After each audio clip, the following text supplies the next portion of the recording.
Hi everyone, it's Miss Kate again. I'm going to look at Florence Nightingale today, and this is perfect for the children who are in year 1 and year 2 because you need to learn about her. It's perfect for the children in year 3, 4, 5 and 6 because it's a little bit of revision, or even for some of you, it's the first time you've probably heard of her, so it's a great video for you to watch as well. So let's get started. So who was Florence Nightingale? Okay, so she was born in 1820 and she was born in Italy in a place called Florence. Okay, so she was born in Italy. She died in 1910 and she is still famous today, so there's some hospitals that are named after her as well because of her amazing work. So she became a nurse and she helped soldiers. So soldiers are people who worked, who served in a war or who were a part of the army, and she helped nurse them and help make them better. Okay, so that's what she did. She moved into England, even though she was born in Italy, she moved into England when she was just a baby. So her family moved to England when she was just a baby. When Florence was young, she believed that God told her to become a nurse and it was very important to look after people. So she believed that when she was younger, that God spoke to her and God said to her, you need to become a nurse and you need to help other people. And that's what she did. She spent the rest of her life trying to help people become better.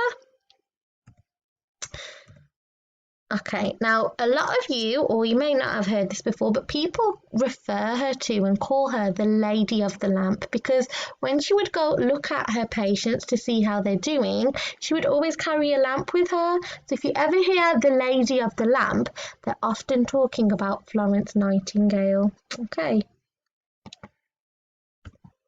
Oh, now let me quickly go on to this little task. Now, if you ask your teachers, and I'm sure they might upload this on their class dojo, there's a little sheet where you can create your own lamp like Florence Nightingale's. Now, if you don't get this sheet, that's not a problem.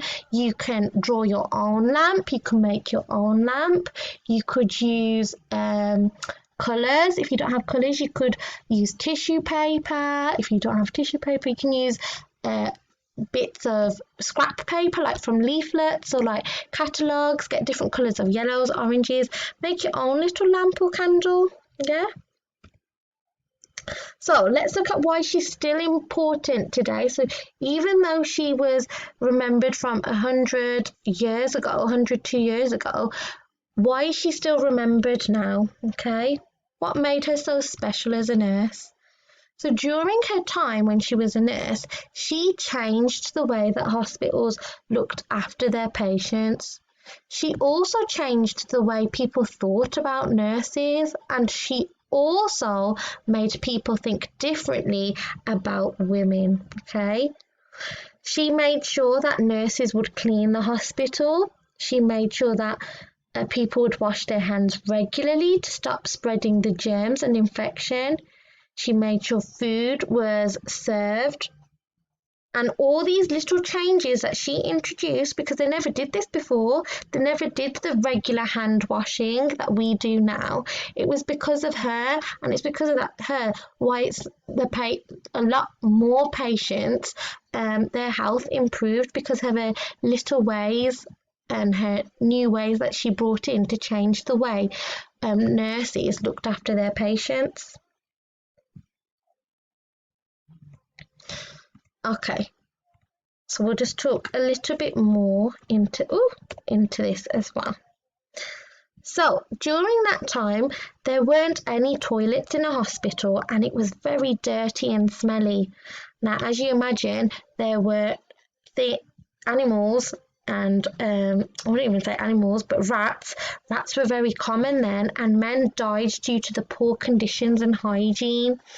Okay, so Florence wanted to make things better, and that's why she said, look, we need to introduce things like hand washing and making sure we get rid of the rats, because they're the things that are what they're the things that are bringing the germs, and that's why she tried to make sure hospitals were cleaner. That's why she tried to make sure that they got the right food with the right nutrients, because if you have the right food and it has the right vitamins and nutrients, it will help you feel better. So it was because of her she saved many lives. Okay. So, Florence Nightingale showed that trained nurses and clean hospitals could help sick people get better, and because of this, she is called the founder of modern nursing. People never did some of those things that we talked about, giving the right types of food and washing their hands properly and getting rid of anything that had germs like rats. That's why she's the founder of modern nursing, because people didn't used to do that before her. Okay. How did Florence Nightingale help? How did she change the way people thought about nurses? Okay. In the past, people thought only male doctors, so boys, okay, only male doctors could look after patients, and that nurses should stay at home tidying and cleaning up. Okay. Well, not stay at home, but if they were going to be helping, that was their only job, just to tidy and clean up.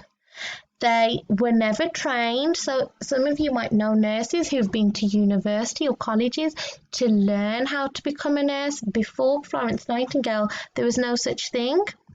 And Florence Nightingale met Queen Victoria and told her all the problems with the army hospitals.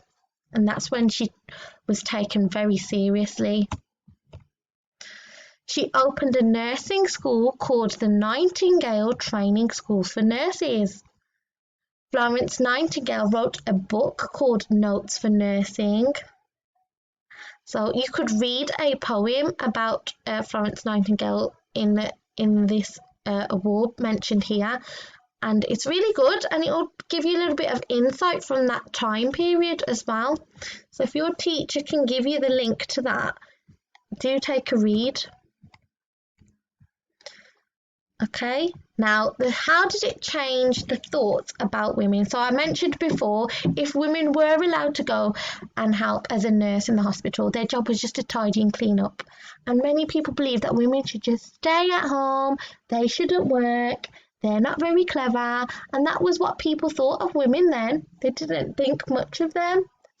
So when she came in to be a nurse and tried all these different things and it worked, people were like, wow, she's awesome, she's amazing, she knows so much. Okay, so she changed the way people thought about women. Okay, so in the past, most rich women like Florence got married and looked after their homes instead of working. But she decided she wanted to work because, remember, she said that God spoke to her and God said to her, you need to help other people. So it's a little bit of Nishkan values there. Think about what values she met. Write them down, note them down somewhere. She showed that women could choose to work and do things outside the home.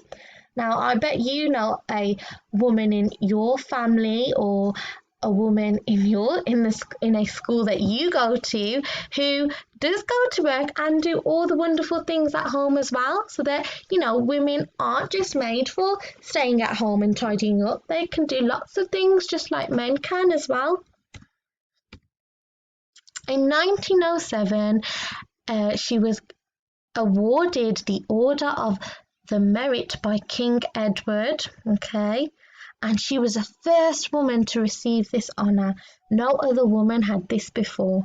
Okay, little task for you to do. So you've got a little table here. I want you to draw this out on a piece of table. Pause this video so you can draw it. And then you're going to look at these statements. So there were rats in the hospitals. Did that happen before Florence Nightingale was working or after? Now, I know for a fact she would not allow rats to be in the hospital, so it was definitely before her. So I'm going to write in this side of the table that there were rats in the hospital, so I'm going to put it there.